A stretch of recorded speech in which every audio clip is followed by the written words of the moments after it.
औज़ुबिल्लाहि मिनश्शैतानिर्रजीम बिस्मिल्लाहिर्रहमानिर्रहीम अस्सलामु अलैकुम वरहमतुल्लाहि वबरकातुहू।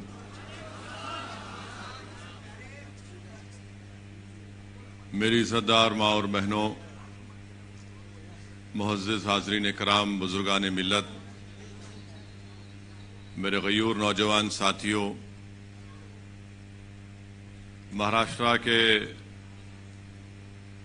सदर और वर्किंग प्रेसिडेंट जनाब इम्तियाज़ जलील साहब और डॉक्टर गफ्फार क़ादरी साहब,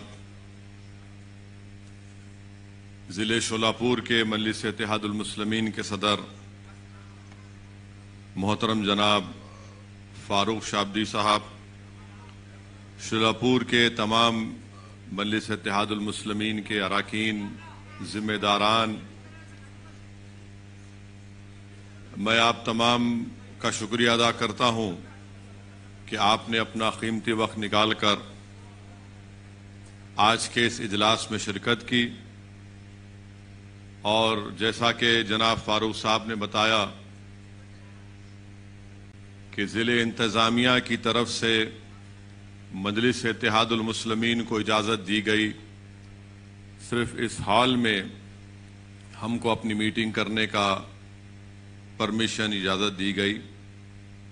मैं आपसे वादा कर रहा हूं कि इंशाअल्लाह ताला आइंदा जब जलसा होगा मजलिस इत्तेहादुल मुस्लिमीन का, तो जैसा हम हमेशा खुले मैदान में या स्टेडियम में करते उसी तरह एक जलसा होगा इंशाअल्लाह ताला। अब इंतजामिया और पुलिस की तरफ से जो परमिशन दिया गया, मैं पहले से वक्त दे चुका था फारूक साहब को कि मैं शोलापुर आ जाऊंगा, तो अल्हम्दुलिल्लाह अल्लाह सुब्हाना व तआला ने मौका दिया कि मैं यहां पर आ सका। आपने अभी सुना कि इम्तियाज़ जलील साहब ने, डॉक्टर गफ्फार क़ादरी साहब ने और जनाब फारूक साहब ने तमाम अहम बातों का जिक्र आपके सामने किया। और अभी इम्तियाज़ जलील साहब ने आपको बताया कि 11 दिसंबर के दिन इंशाअल्लाह ताला मजलिस इत्तेहादुल मुस्लिमीन की जानिब से महाराष्ट्र के मुसलमानों को रिजर्वेशन के लिए और महाराष्ट्र में वक्फ जायदादों की हिफाजत के लिए मजलिस इत्तेहादुल मुस्लिमीन ने यह प्रोग्राम बनाया कि हम चलो मुंबई का एक ऐलान किए, जो 27 नवंबर को होना था, मगर हुकूमत की तरफ से हमको इजाज़तनामा नहीं दिया गया और हमारी दरख्वास्त को ये कहकर मुस्तरद कर दिया गया कि कोविड है, फलां है। मगर हमने ये तय किया कि इंशाअल्लाह ताला अब 11 दिसंबर को ये चलो मुंबई का प्रोग्राम होगा, जिसका मकसद एक ही है कि महाराष्ट्र में जो मुसलमानों में जो 50 बिरादरियां हैं उनको रिजर्वेशन मिले और महाराष्ट्र में जो वक्फ की जायदादें हैं उसका तहफ़्फ़ुज़ हो सके, उसका सही इस्तेमाल हो सके। ये दो अहम पॉइंट्स पर ये एहतजाजी प्रोग्राम और ये चलो मुंबई का ऐलान किया गया। मेरे अजीज दोस्तों और बुजुर्गों, मैं आपको बताना जरूरी समझता हूं कि जब असेंबली के इंतखाबात हो रहे थे तो उस वक्त भी मुझे यहां आने का मौका मिला और जनाब फारूक साहब की इंतखाबी मुहिम में मैं यहां पर आया था। आपको याद होगा कि पूरी इंतखाबी मुहिम के दौरान में कांग्रेस और राष्ट्रवादी कांग्रेस की जबान पर, उनके कायदीन की जबान पर एक ही जुमला था कि मजलिस को वोट मत दो, मजलिस को वोट देंगे तो भारतीय जनता पार्टी और शिवसेना की कामयाबी होगी। ये आपने सुना था या नहीं सुना था? और हर महाराष्ट्र में पूरा एक मंसूबाबंद तरीके से ये दोनों कांग्रेस और राष्ट्रवादी कांग्रेस, ये औले जौलों की जोड़ी पूरे महाराष्ट्र में सब जगह यही जाते थे। जहां पर मुसलमानों के इलाकों में जाते, वहां पर यह बात जरूर कहते कि मंजलिस को वोट मत दो, क्योंकि शिवसेना और बीजेपी को फायदा होगा। और बाज हमारे मासूम मुसलमान भी थे, आज भी हैं, जो इनके झूठ को यकीन कर लेते हैं और ये कहते हैं कि हां, बीजेपी और शिवसेना को रोकना है और इसीलिए मंजलिस को वोट नहीं देंगे। और उसका नतीजा हुआ भी। शोलापुर में हमारे बाज मुसलमान भाइयों ने इस झूठ को सच समझा और उस रिवायत को बरकरार रखा उन मुसलमानों ने कि पिछले 60 साल से न सिर्फ महाराष्ट्र बल्कि मुल्क के मुसलमानों से हमेशा जो अपने आप को सेकुलर कहती हैं, उन्होंने मुसलमानों को सबसे बड़ा धोखा दिया। इलेक्शन तो हो गया, नतीजा भी आ गया। अल्हम्दुलिल्लाह, मैं बड़ा मुतमईन हूं कि मंजलिस के उम्मीदवार ने यह कहकर शोलापुर की आवाम का दिल दोबारा जीत लिया कि आपने मुझे इतनी हजारों की तादाद में वोट देकर मुझे खरीद लिया। अल्हम्दुलिल्लाह, ये बड़ी बात है कि किसी एक सियासी पार्टी के उम्मीदवार की कामयाबी नहीं होती है, मगर वो आपकी वोट और आपकी मेहनत और दुआओं का इस तरह से पूरे इखलास और खुलूस के साथ शुक्रिया अदा करता है और न सिर्फ जबान से इस बात का इकरार किया, बल्कि मैंने बहुत ही कम ऐसे सियासी जिम्मेदारों को देखा जो इलेक्शन में शिकस्त के बावजूद भी आवाम के दरमियान में रहते और आवाम का काम करते रहते हैं, जिसमें काबिल जिक्र हमारे फारूक शाब्दी साहब हैं। अल्लाह उनके इस जज्बे को सलामत रखे। मैं आपसे अर्ज कर रहा था कि कांग्रेस और राष्ट्रवादी ने बार बार सिर्फ यही कहा था, असदुद्दीन ओवैसी बी टीम है और बीजेपी शिवसेना को वोट मत दो वरना मोदी आ जाएगा।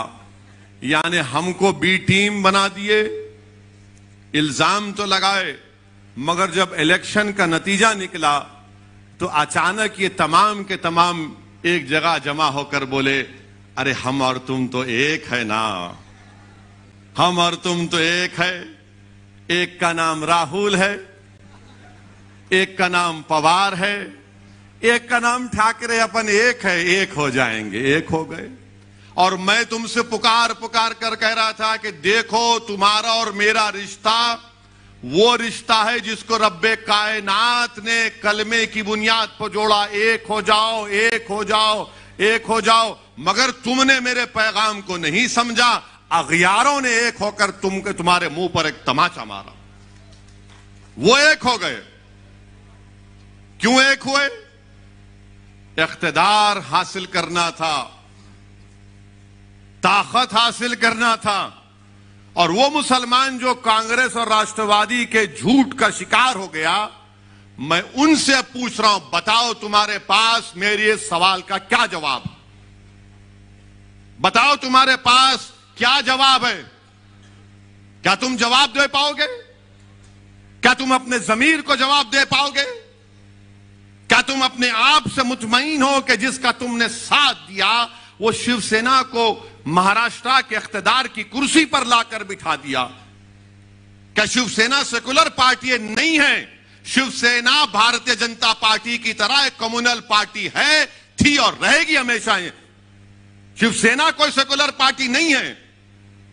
और ये सेकुलरिज्म के गुलाम जिनके दुम छल्ले बनकर फिरते हैं राष्ट्रवादी कांग्रेस के और कांग्रेस के, तुम सर्टिफिकेट दोगे कि कौन सेकुलर कौन कम्युनल है?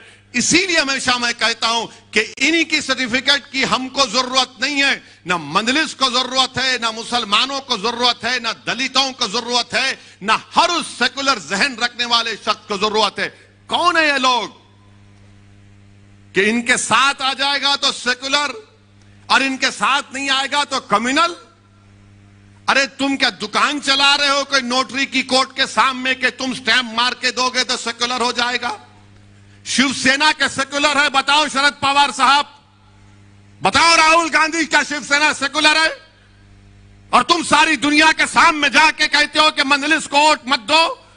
क्या तुम भूल गए 92 में क्या हुआ था मुंबई की सड़कों पर? क्या तुम भूल गए श्री कृष्णा कमीशन की रिपोर्ट को? क्या तुम भूल गए उन तमाम नफरत भरी तकारीर को? बयान करना शुरू करूं मैं, एक एक चीज, एक एक जुमला याद है, मगर ये लोग अपने इख्तिदार को बचाने के लिए, अपनी दौलत को बचाने के लिए, अपने खानदान को बचाने के लिए, अपने परिवार को बचाने के लिए। अच्छा, तर्फ तमाशा तो ये है, राष्ट्रवादी कांग्रेस वाले अजीत पवार 48 घंटे के दूल्हे भी बन गए थे।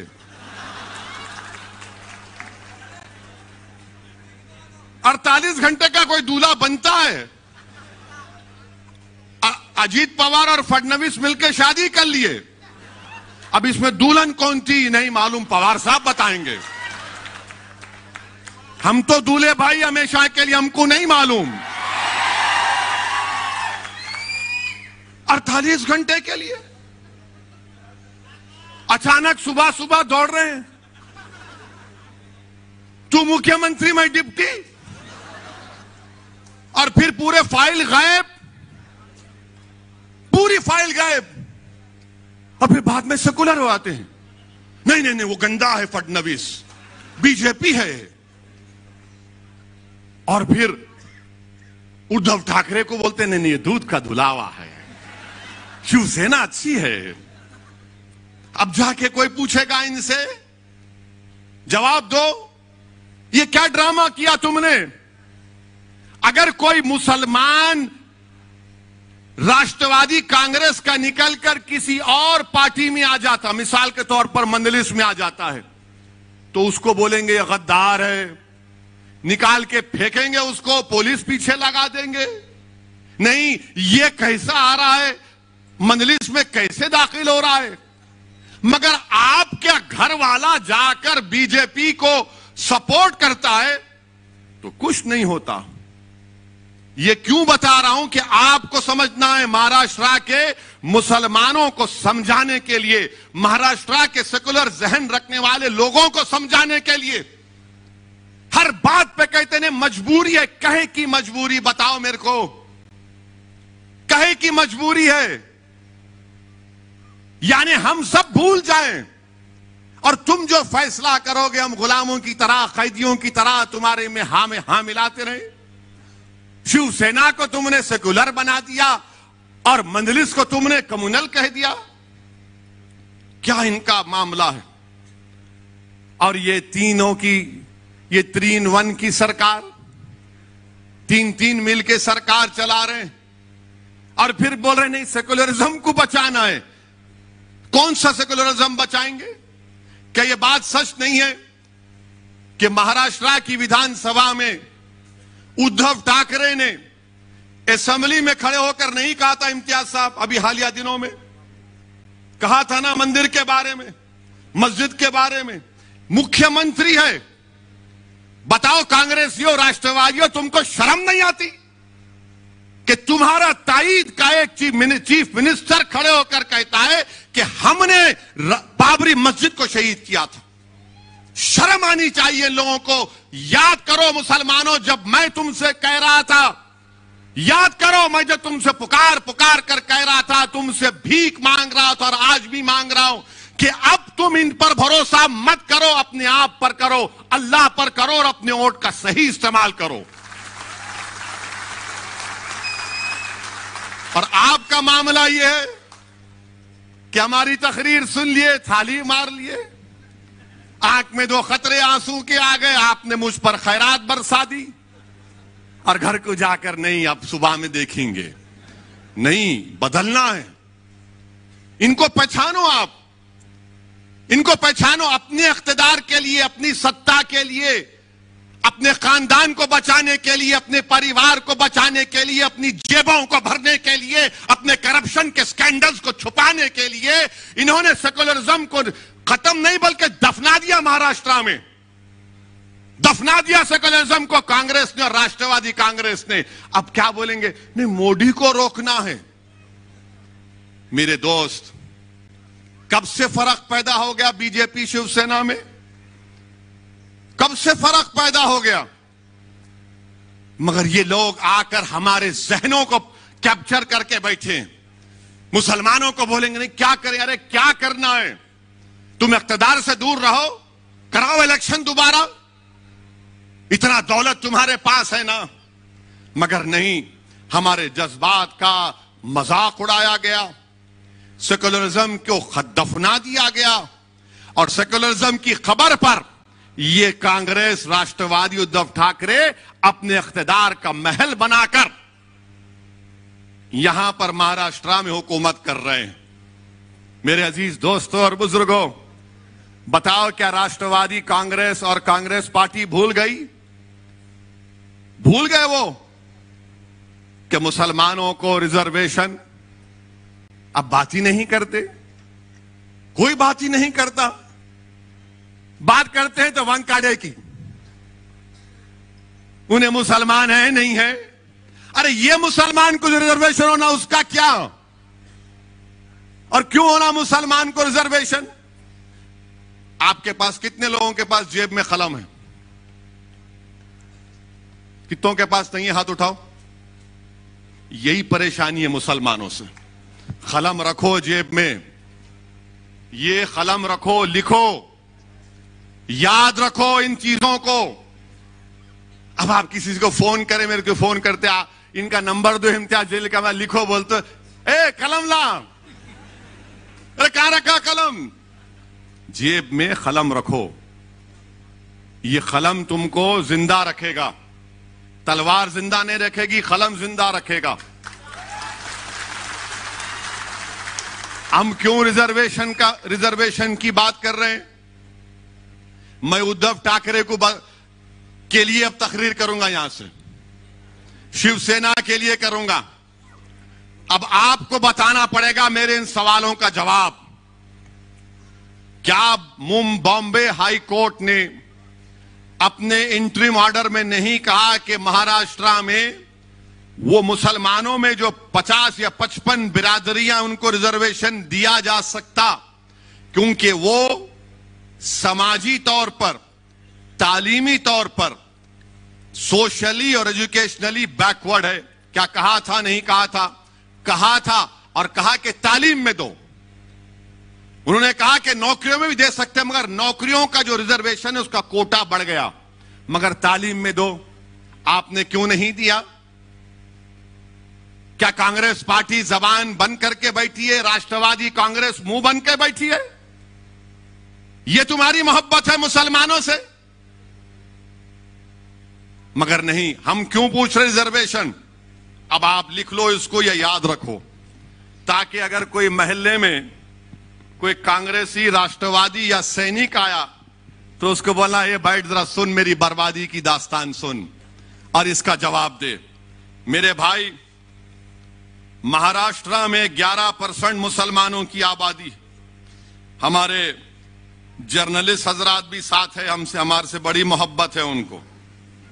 हमसे भी मोहब्बत थी, मालूम था, मगर हमारी गाड़ी से भी मोहब्बत हो गई। मुबारक हो, दूल्हे की गाड़ी जब आती है तो नाचते हैं लोग। महाराष्ट्र में कितने मुसलमान के पास ग्रेजुएट हैं? खाली 4% मुसलमान ग्रेजुएट हैं महाराष्ट्र में। कितने हमारे हिंदू भाई हैं? 8.9%। माने ओवरऑल महाराष्ट्र में 8.7 ग्रेजुएट हैं, जिसमें से मुसलमान खाली 4.9 और हमारे हिंदू भाई 8.9। क्या ये आर्टिकल 15 और 16 को सेटिस्फाई नहीं करता कि हम इतने हमारे कम ग्रेजुएट हैं? और फिर इसके बाद आप देख लो, ड्रॉप आउट रेट कितना है मुसलमानों का? ड्रॉप आउट रेट, अब आप खुद अंदाजा लगाइए कि जो मुसलमान प्राइमरी में, अगर 22% मुसलमान प्राइमरी स्कूल में है, मिडिल स्कूल में आते आते खाली 13% हो जाता। कितने? प्राइमरी में 22, तो मिडिल में आते आते 13 हो जाता, और वो मैट्रिक में आते आते खाली 12% हो जाता, और हायर सेकेंडरी इंटरमीडिएट में आते आते वो 7.1% हो जाता, और उसके बाद ग्रेजुएट खाली 4 होते। अब आप सोचो कि आपके घर में आपकी औलाद है, उसको आप प्राइमरी स्कूल में डाल दिए, अब तो को स्कूल खुल रहे हैं, यानी अगर 22% मुसलमान के बच्चे प्राइमरी स्कूल में हैं, तो मिडिल स्कूल में आते आते 13% हो जाता, मैट्रिक में आते आते 12% हो जाता, हाई इंटरमीडिएट में, हायर सेकेंडरी में आते आते 7% हो जाता, ग्रेजुएट होते होते 4% हो जाता। यह सबसे कम है, सबसे कम है। ये नहीं देंगे मेरे को रिजर्वेशन, मेरे बच्चे नहीं पढ़ेंगे? क्या उनके मुस्तकबिल में नहीं है कि काबिल बने, पढ़े लिखे बने, डॉक्टर बने, इंजीनियर बने, MBA करे, MCA करे, गवर्नमेंट की नौकरी मिले? मगर नहीं, सेकुलरिज्म को तुमको जिंदा रखना है। तुम सेकुलरिज्म के गुलाम और कैदी बने हुए हो मुसलमानों। क्या मेरे मुकद्दर में यह लिखा है कि मैं सेकुलरिज्म के ट्रेन के स्टेशन पर हमेशा कूली बनकर इन जालिमों का बोझ उठाऊं? क्या तुम अपनी औलाद के मुस्तकबिल का बोझ नहीं उठाओगे? क्या तुम अपने बच्चों के लिए स्कूल नहीं मांगोगे? क्या तुम अपनी बच्चियों के लिए ग्रेजुएशन नहीं मांगोगे? तुम कब तक इन लोगों की गुलामी करोगे? और ये झूठ पे झूठ, झूठ पे झूठ, पीठ पे इतने खंजर मारे गए मुसलमानों के कि पीठ पे कोई जगह बाकी नहीं है जहां पे तुम्हारा जख्म ना हो। इतना धोखा दिया गया, इससे खून खौलता है जब ये पढ़ता हूं मैं। तो मेरी जबान का अगर कोई कहता है कि ओवैसी की जबान कड़वी है, तो ये क्या है फिर? मैं घर में जाकर सो जाऊं कि मेरी कौम के बच्चों को स्कूल नहीं है? 22% से स्कूल में दाखिला और ग्रेजुएशन तक सिर्फ 4%। क्या गरीबी मेरा मुकद्दर बना दोगे? क्या गुर्बत मेरी जिंदगी में रहेगा और मेरी औलाद भी रहेगी गुर्बत में? मेरे अजीज दोस्तों और बुजुर्गों, यह बर्बादी की दास्तान है महाराष्ट्र के मुसलमानों की। और फिर ये बोलते, आपको यह भी बताना चाहूंगा, यह पूरा डेटा है। मीडिया के लोग अगर ये समझ रहे हैं कहां से लाया, मैं दिमाग से नहीं लाया हूं, पढ़ के लाया हूं। और मैं कोई ऐसा बोलने वाला नहीं हूं, मैं उसकी तरह नहीं हूं जिसने कहा था किसानों को कैनाल में पानी नहीं आ तो जाके मुंह दो, उसको दिमाग नहीं होगा, मेरे को बहुत दिमाग है।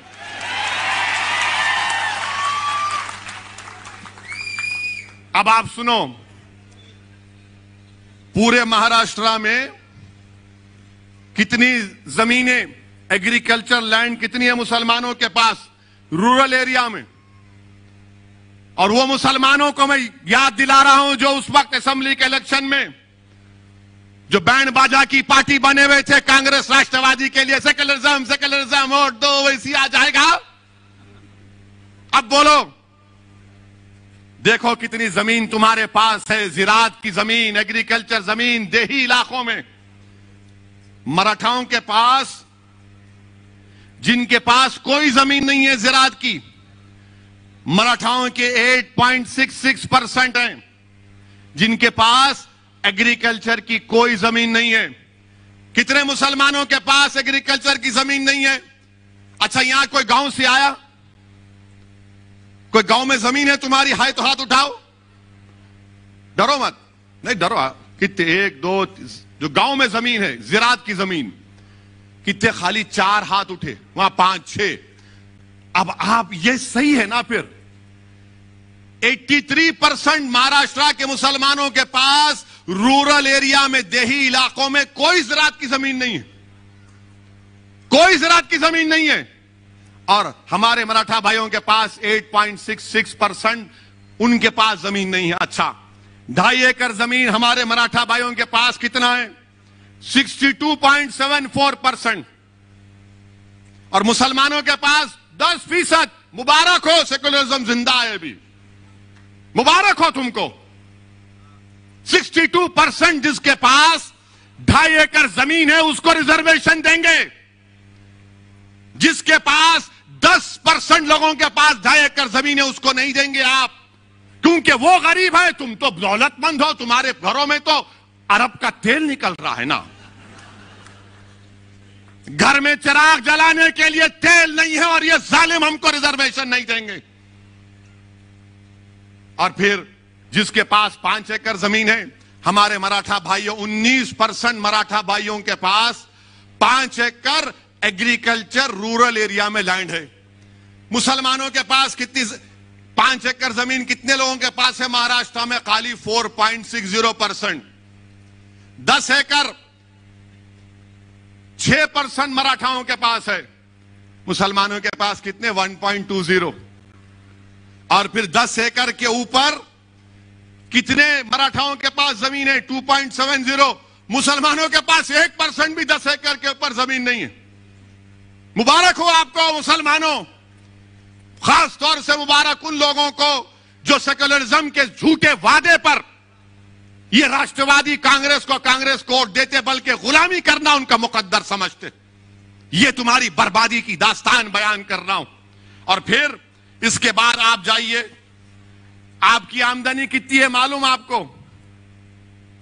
ये कमेटी बता रही है, कमेटी कह रही है कि सालाना 25,200 जो मुसलमानों की आमदनी है वो सिर्फ 20% है। सालाना 25,200 रुपये, यानी जो 1,200 रुपये महीने कमाता वो महाराष्ट्र में 25% मुसलमान है।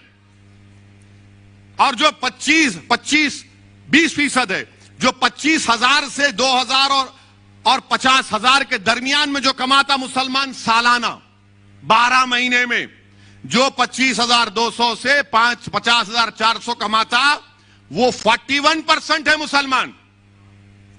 और जो 50,000 से 72,000 जिसकी सालाना आमदनी है वो खाली 20% है मुसलमान। और जो 72,000 से 3,60,000 जो 12 महीने में कमाता वो सिर्फ 17% है। और जो 3,60,000 के ऊपर कमाता वो ओनली 0.36% है। क्या आप खुश हैं इससे? मुझे बजवा दो, बताइए। क्या आपको शौक नहीं है कि आपकी आमदनी बढ़े ताकि आप अपने बच्चों की शादी कर सके, अपने बच्चों को पढ़ा सके? ये हमारा ड्रॉप आउट रेट क्यों गिरता? 22% पे प्राइमरी है, ग्रेजुएशन में आते आते 4 क्यों होते? जाकर पूछो, हर मुसलमान से कहेगा कि पैसे नहीं है बच्चों को पढ़ाने के लिए। अगर मेरे पास दौलत होती तो पढ़ा देता, बेटी होती तो बोलता नहीं 10th पढ़ ली, अब शादी कराना है 12वीं के बाद।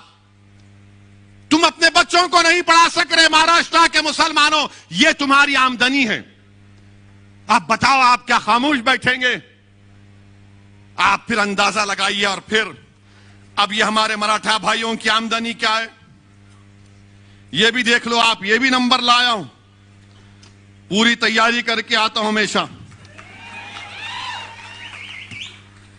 ये तो आपको बता दिया मैं। अब देखो हमारे मराठा भाइयों की आमदनी जो सालाना 24,000 कमाते वो 22% है।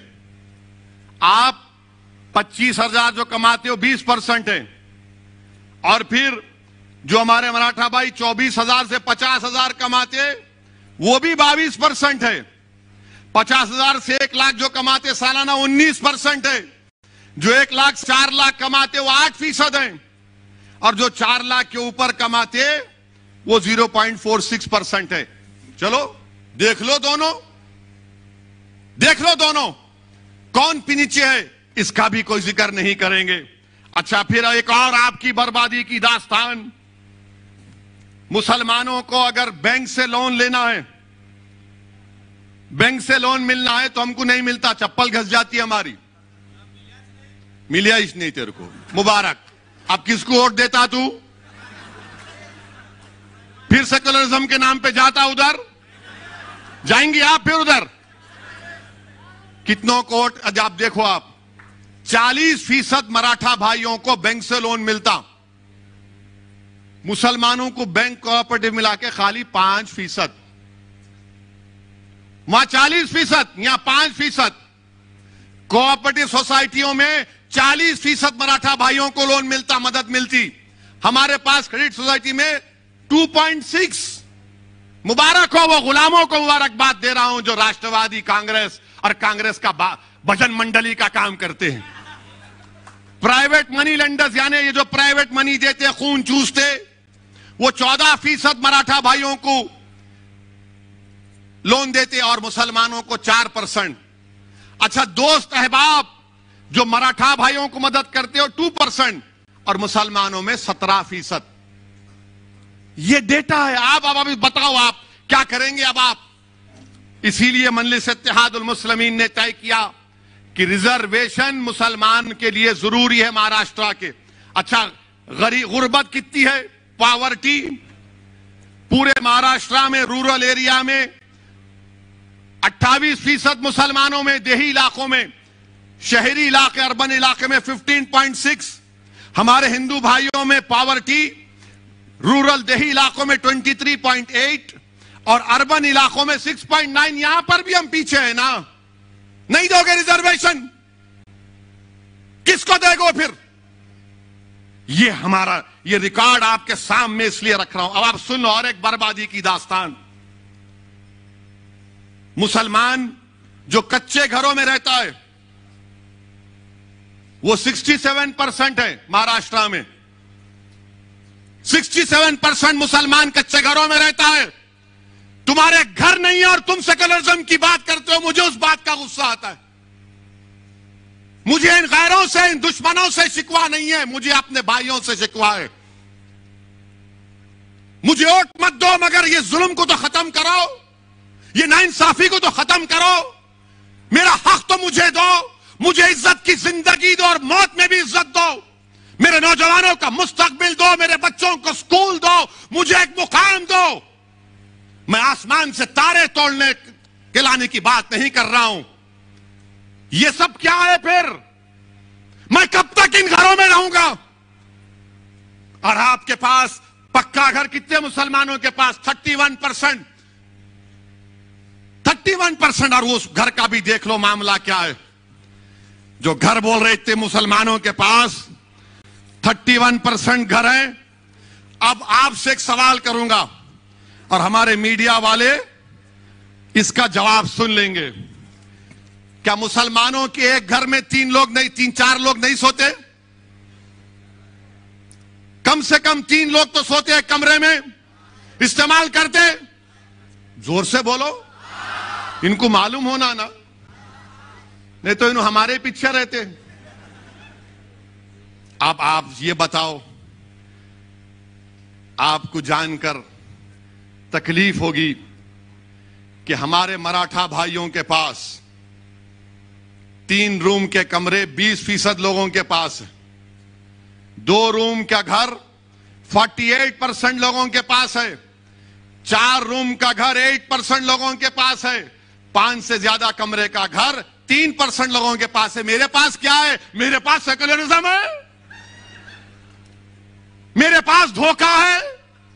मेरे दादा को धोखा दिए, उनके बाप को दिए, मेरे बाबा को धोखा दिया, अब तुमको धोखा दे रहे हो। नौजवानों, कल मुस्तकबिल तुम्हारा होगा। तुमको अपना हक हासिल करना पड़ेगा। तुम्हारे वालिद ने तकालीफ उठाई, तुम्हारे दादा ने तकालीफ उठाई। हमने जिन्ना के पैगाम को ठुकराया। हमने भारत को अपना वतन माना और मानते रहेंगे। हमने संविधान को माना मगर जमहूरियत को माना। ये कौन सी जमहूरियत है कि आप मुझे गरीब रख रहे हैं? मेरे अजीज दोस्तों और बुजुर्गों, ये आपके सामने इसलिए कह रहा हूं।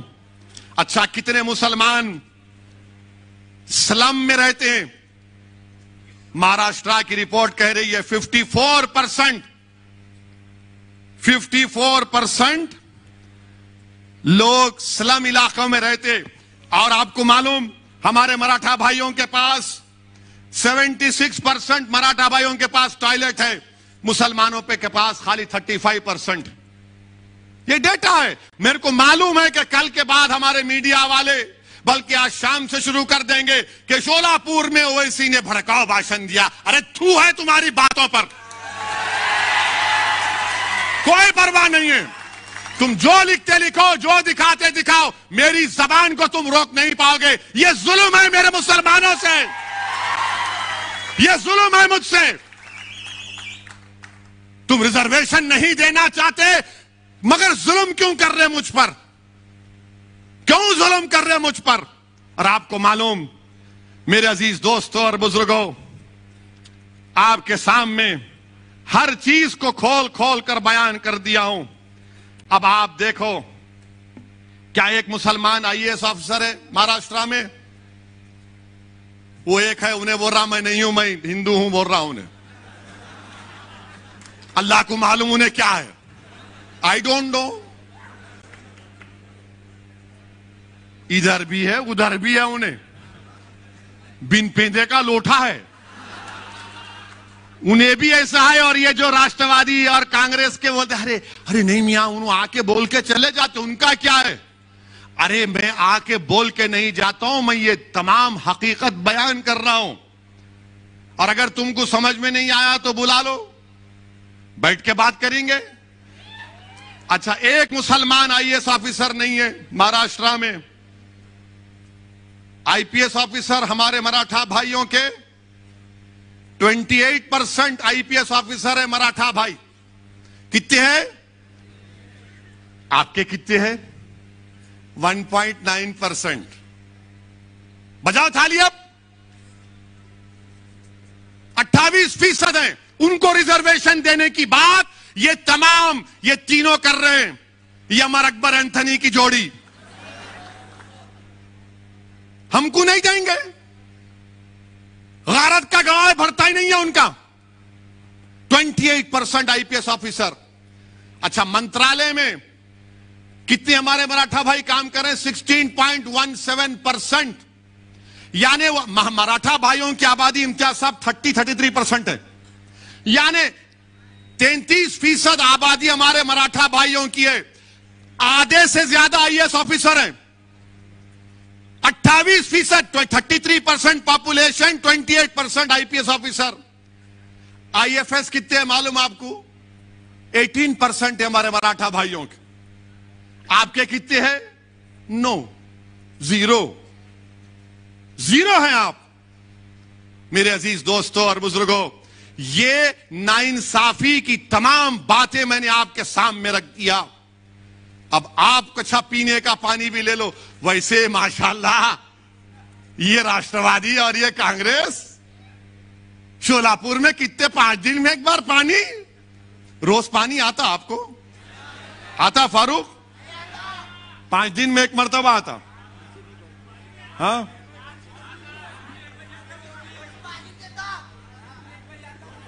रात में 1 बजे आता। और आता क्या? कितने दिन में आता? तो तुम दोबारा आने देंगे उनको बल्दिया इलेक्शन में? तुम आओगे इंशाअल्लाह ताला। जो पानी नहीं दिए, रिजर्वेशन नहीं दिए, वो घर में बैठेंगे इंशाअल्लाह ताला। यानी ये देखो, आप पानी का भी लिखा हुआ है डेटा। अब तुमको मैं मोटर लगा के जा रहा हूं, ये डेटा दे के खींच, अब दबा के मोटर लगा और खींच अपना रिजर्वेशन। अब तुमको मोटर का काम करना है। अब तुम खामोश नहीं बैठोगे, लगाओगे मोटर। राष्ट्रवादी, कांग्रेस, बीजेपी, शिवसेना का मोटर, ये देख खींच। ये काम करना है आपको। आपको मालूम कितना पानी मिलता? मराठा भाइयों के घर में 35% पानी का कनेक्शन आपके पास, मुसलमानों के पास। यानी पब्लिक टैप, पब्लिक सब मिला के कितना है बोलू? Public water tap 46%। अपने पास खाली हैंड पंप। बोरवेल 16% मराठा भाइयों को, यहां पे खाली 4%। आप बताओ मेरे भाई, आप बताइए फिर। अब आप, इसीलिए मजलिस ने इन तमाम बातों को महसूस किया और हमने यह फैसला लिया कि अब और इस पर इंतजार नहीं किया जा सकता। हमको मुसलमानों के जो 50 बरादरियां हैं, जिनको हाई कोर्ट ने कहा कि इनको रिजर्वेशन मिल सकता है, मिलेगा। मराठा भाइयों को सुप्रीम कोर्ट ने भी कह दिया कि इनका डेटा एम्पिरिकल डेटा नहीं है, इनका बैकवर्डनेस का, सोशल एजुकेशनल बैकवर्डनेस का। आप देना है दो, आप, हम रोक नहीं रहे, मगर इंसाफ किससे होगा? इंसाफ ताकतवर से होगा या मजलूम से होगा? इंसाफ किससे होगा बताओ? इंसाफ ताकतवर से होगा, मजलूम से होगा? इंसाफ ताकतवर से होगा या कमजोर से होगा? इंसाफ तो कमजोर से होना चाहिए ना, इंसाफ तो मजलूम से होना चाहिए। ताकतवर को और ताकतवर करना ये इक्वालिटी नहीं है, कमजोर को ताकतवर के मुकाम पर लाना ये इक्वालिटी है, जिसका भारत की संविधान में बाबा साहिब अंबेडकर ने आर्टिकल फंडामेंटल राइट उसको बना दिया, राइट टू इक्वालिटी को। हम तो वही पूछ रहे हैं। मेरे अजीज दोस्तों और बुजुर्गों, यही चंद गुजारिशात मुझे आप तक करना था। 11 दिसंबर को चलो मुंबई का प्रोग्राम है, उसमें जरूर शिरकत करिए। अगर आप नहीं आ सकते तो उसके लिए दुआ करिए। और मैं ये महाराष्ट्र की सरकार से कह रहा हूं, ये अमरावती में जो तबाही और बर्बादी हुई ठीक नहीं हुआ। क्या कर रहे थे हुकूमत आपकी? कैसा किसी दुकानों को जलाया गया? किसने किया ये? चाहे किसी मजहब के मानने वाले की दुकान हो। क्या सरकार चला रहे हैं तुम लोग? लॉ एंड ऑर्डर मेंटेन करना नहीं आता? तुमको नहीं मालूम था कि गड़बड़ होगी? किसने जुलूस निकाला वहां अमरावती में? दुकानों को तशद्दुद के जरिए बर्बाद कर दिया गया। मंजलिस हमेशा से तशद्दुद किया है, मगर यह सरकार की जिम्मेदारी है। मेरे अजीज दोस्तों और बुजुर्गों, यही चंद बातें आप तक पहुंचाना था। अभी तो ये स्टार्ट लिया हूं, फिर आऊंगा, मैदान में जलसा होगा, इंशाअल्लाह आधी बात करेंगे पूरी। मगर आपसे गुजारिश है कि मैंने जिन इन अहम बातों का जिक्र किया, सोचिए थोड़ी देर के लिए, यहां से एक फिक्र लेकर जाओ। याद रखो कि मुस्तकबिल आपका है, रिजर्वेशन मुसलमानों का हक है। और महाराष्ट्र की सरकार, ये तीनों पार्टियों की सरकार, अगर ये सेकुलरिज्म को, इक्वालिटी को मानते हैं तो इनको महाराष्ट्र के मुसलमानों को रिजर्वेशन देना पड़ेगा। नागपुर के असेंबली के सेशन में बिल लाओ और महाराष्ट्र के मुसलमान